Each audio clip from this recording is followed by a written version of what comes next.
Trump touched on a lot of issues in his convention speech. He even said LGBTQ twice, although very awkwardly. Everyone says it awkwardly because no one is quite sure of how many letters go in. They keep adding them.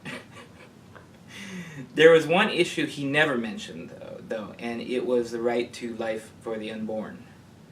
This year, with this new populist Republican Party, it seems they can't even give lip service to the pro-life movement because that would be too restrictive politically.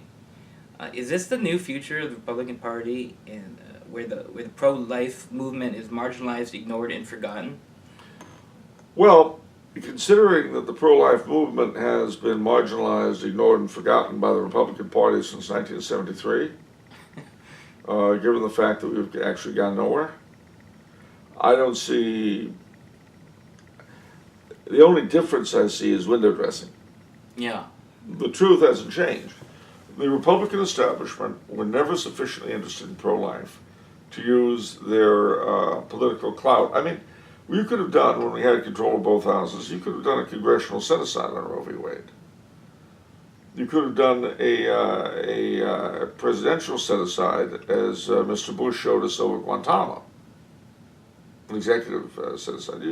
If they were interested, they could have done this a long time ago. What is a set-aside? Well, if for reasons of the country or whatever, both houses of Congress vote to set aside a judicial decision, it's gone, poof. As with Guantanamo. Wow. Same with executive set-asides. Now the problem with both of them, of course, is that they consume a lot of political capital. You don't just void a decision of the Supreme Court unless you're Andrew Jackson. In which case you laugh and say, if the Chief Justice has an army, let him enforce his rules, haha. But unless you're Andrew Jackson, this is going to cost you a lot politically. How often has a set-aside occurred? Not that often, but as I say, most recently with Bush and Guantanamo. Okay. So it does happen, and it happens when the thing is important enough to either or both the President or Congress to do something about it. Obviously, pro-life has not been that important, has it? Well, they would have. Roe v. Wade could have been set aside, and it wasn't.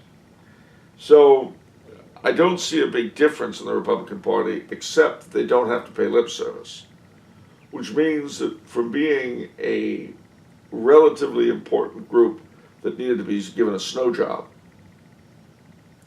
pro-lifers have declined to people who could be safely ignored.